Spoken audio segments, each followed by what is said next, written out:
Bismillahirrahmanirrahim. Innal hamda lillah nahmaduhu wa nasta'inuhu wa nastaghfiruh wa na'udzu billahi min syururi anfusina wa min sayyiati a'malina. May yahdillah fala mudilla lah wa may yudlil fala hadiyalah. Wa asyhadu an la ilaha illallah wa asyhadu anna Muhammadan abduhu wa rasuluh. Allahumma sholli ala Muhammadi wa ala alihi wa ashabihi ajmain wa man tabi'ahu ila yaumiddin. A'udzu billahi minasyaitonir rajim. Bismillahirrahmanirrahim. Ara'aital ladzi yukadzibu biddin fadzalikal ladzi yad'ul yatim wa la yahuddu ala ta'amil miskin fawailul lil musallin alladzina hum an sholatihim sahun alladzina hum yura'un wa yamna'unal ma'un. Sadaqallahul azim.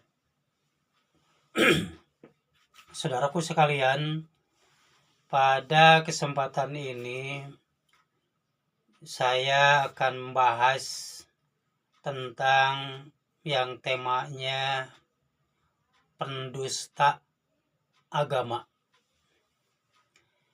Ya, Allah Subhanahu wa taala menjelaskan tentang ciri-ciri pendusta agama, yaitu yang dicantumkan dalam Al-Quran surat Al-Ma'un, surat nomor 107,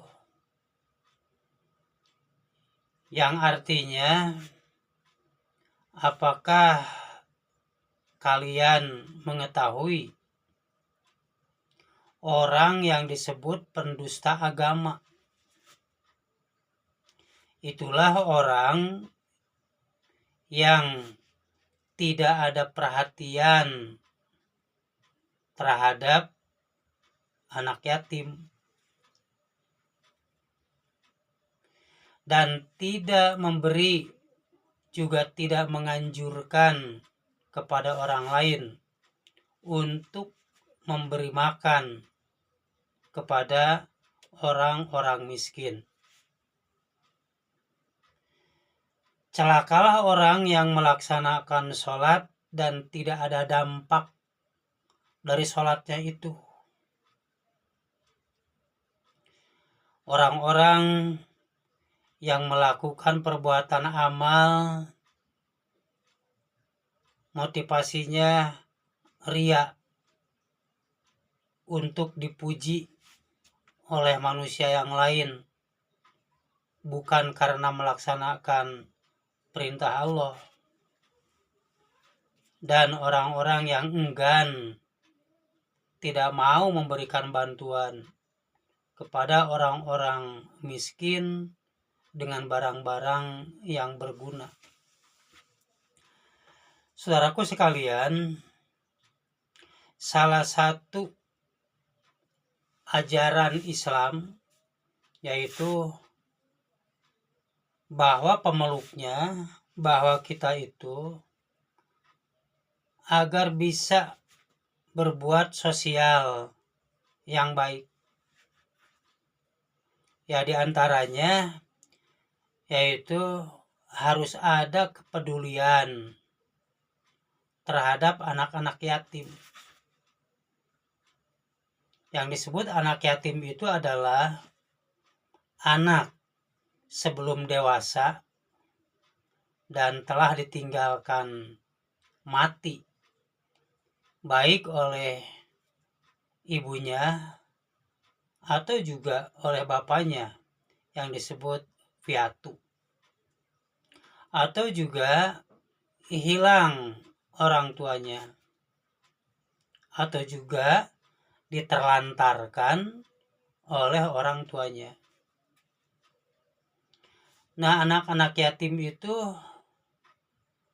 harus dibantu, dan terutama yang paling dahulu untuk memberikan pertolongan bantuan kepada anak yatim itu adalah keluarga dari pihak ayah, diantaranya kakek, paman, uwa, dan seluruh keluarga dari pihak ayah.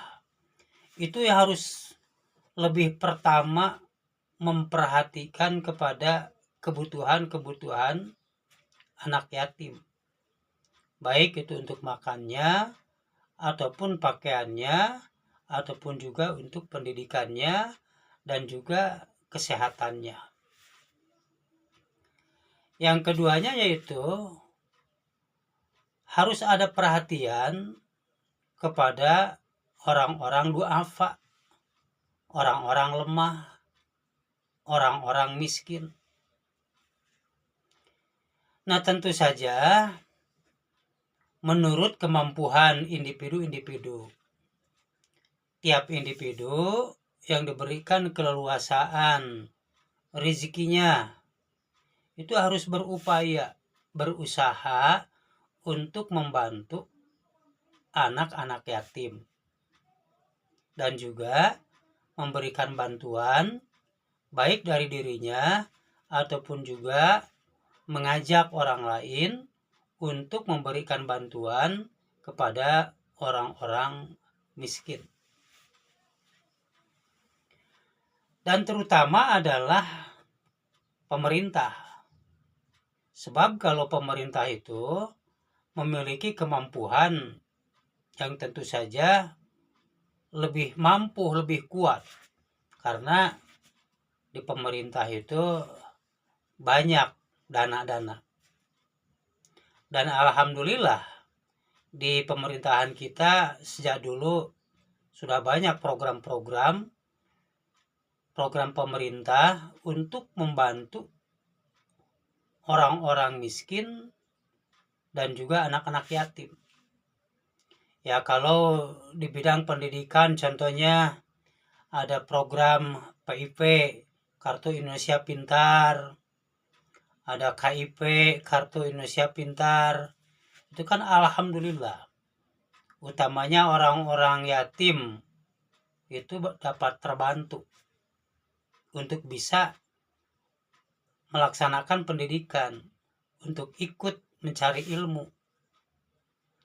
Dan juga hendaklah seperti yayasan-yayasan, sekolah-sekolah swasta itu memberikan bantuan agar anak-anak yatim itu bisa melanjutkan pendidikannya dan juga bisa membantu untuk napakah hidupnya. Alhamdulillah dengan adanya KIP, PIP, dan sekolah-sekolah yayasan, pesantren, swasta sudah banyak yang memberikan bantuan kepada anak-anak yatim, utamanya anak-anak yatim yang terlantar. Ya, juga bantuan-bantuan kepada masyarakat seperti adanya PKH, kan? Itu program itu yang diberikan uangnya itu bagus, itu artinya sudah memberikan bantuan kepada orang-orang miskin. Ada juga BPNTP, bantuan yang program yang non tunai, bentuknya sembako. Ada BLT, bantuan langsung tunai. Dan kemudian juga sekarang ada program unggulan dalam pemerintahan sekarang, ada MBG, makan bergizi gratis. Nah, itu harus terus dikembangkan dan lebih profesional dalam cara pengelolaannya, sehingga benar-benar manfaatnya itu bisa sampai kepada yang berhak menerima manfaat. Yang pertama itu, jadi kita selaku umat Islam itu oleh Allah diwajibkan, kita wajib berlaku sosial yang baik. Kemudian juga bahwa pelaksanaan sholat itu harus berdampak, dampak yang positif. Sebab kalau sholat tidak berpengaruh kepada perbuatan sosial, maka Allah pun mengancam, fawailul lil musallin alladzina hum an sholatihim sahun alladzina hum yuraun.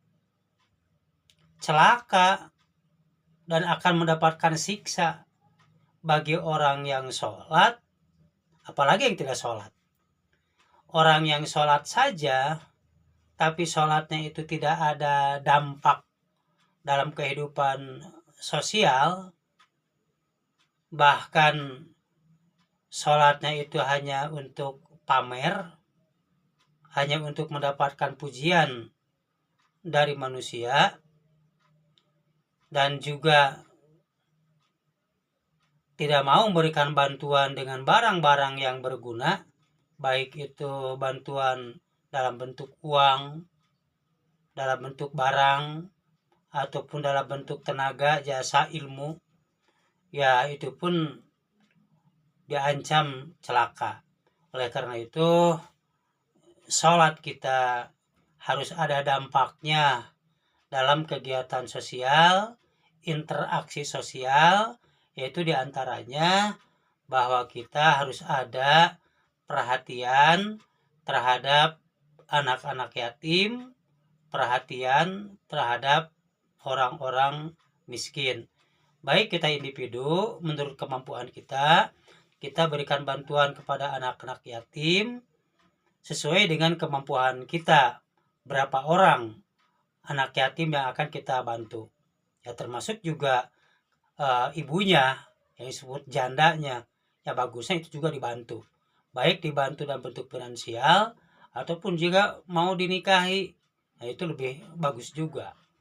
Ya, terima kasih. Alhamdulillahirobbilalamin.